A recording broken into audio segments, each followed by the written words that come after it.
প্রথম কথা যেটা আমরা বলেছি, সুষ্ঠু নির্বাচন হতে হবে। এটার সাথে কি কারো দ্বিমত আছে? আমরা যখন বলি সুষ্ঠু, অবাধ, নিরপেক্ষ, উৎসবমুখর, জনগণের অংশগ্রহণমূলক নির্বাচন হতে হবে, তখন এক পক্ষ বলে তারা নির্বাচন চায় না। তাহলে তারাই কি নির্বাচন চায়? যারা নির্বাচন সুষ্ঠু এর বিরোধী, অবাধ নির্বাচন তার বিরোধী, রাতের ইলেকশনের পক্ষে, সুতরাং তারাই নির্বাচন নিয়ে ষড়যন্ত্র করছে, যারা সুষ্ঠু অবাধ নির্বাচন অনুষ্ঠানে বাধা তৈরি করছে। এই খেলা আর চলবে না। দুই, আমরা বলেছি রিফর্ম করতে হবে, সংস্কার করতে হবে।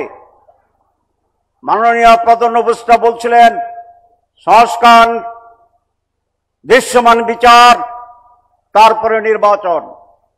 আমরা তো আপনার কথাই আছি। সংস্কারের জন্য আমি কমিশন করেছেন, আমরা বসেছি বারবার, আমরা ঐকমত্যে পৌঁছেছি। এখন এটার বাস্তবায়ন, এটাই আপনার দায়িত্ব। আপনি বাস্তবায়ন না করে তারিখ ঘোষণা করে দিচ্ছেন, ভালো। তারিখের ব্যাপারে তো আমরা দ্বিমত পোষণ করছি না। আমি অনুরোধ করছি তারিখ আগাইয়া এটা 13 ডিসেম্বর করেন। জামাত ইসলামী চায় আগামী 13 ডিসেম্বর 2025 নির্বাচন হোক। অসুবিধা আছে? আমাদের কোনো অসুবিধা নাই। ডিসেম্বরেও নাই, জানুয়ারিতে নাই, ফেব্রুয়ারিতে নাই, এপ্রিলে দিলেও কোনো অসুবিধা ছিল না। আমরা সবসময় নির্বাচনের জন্য প্রস্তুত। আপনি বলেছেন সংস্কারের পর নির্বাচন, তাহলে এখন সংস্কার নিয়ে টাল বাহানা কেন? আমরা কি 30 দিন চড়ুইবাতি খেলতে গেছিলাম? এটা কি হাডুডু খেলা ছিল? খেলা ছিল? আমরা তো সিরিয়াসলি নিয়েছি। আপনি যদি খেলা মনে করে আমাদেরকে এঙ্গেজ করেন, তাহলে আপনি ঠিক করেন নাই।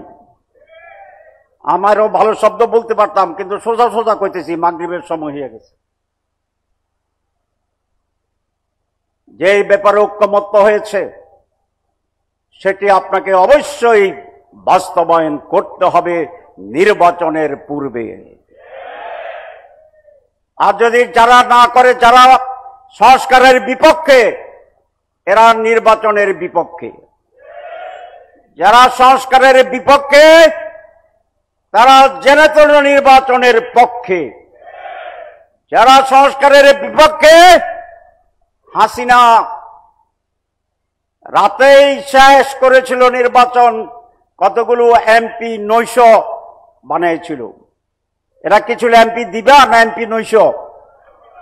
এমপি 900 বানিয়েছিল। আপনারা ভাবছেন আপনারা ফজরের পরে 8টার আগে সেই অবস্থায় চলে যাবেন, ভোট শেষ হয়ে যাবে। এটা হবে না।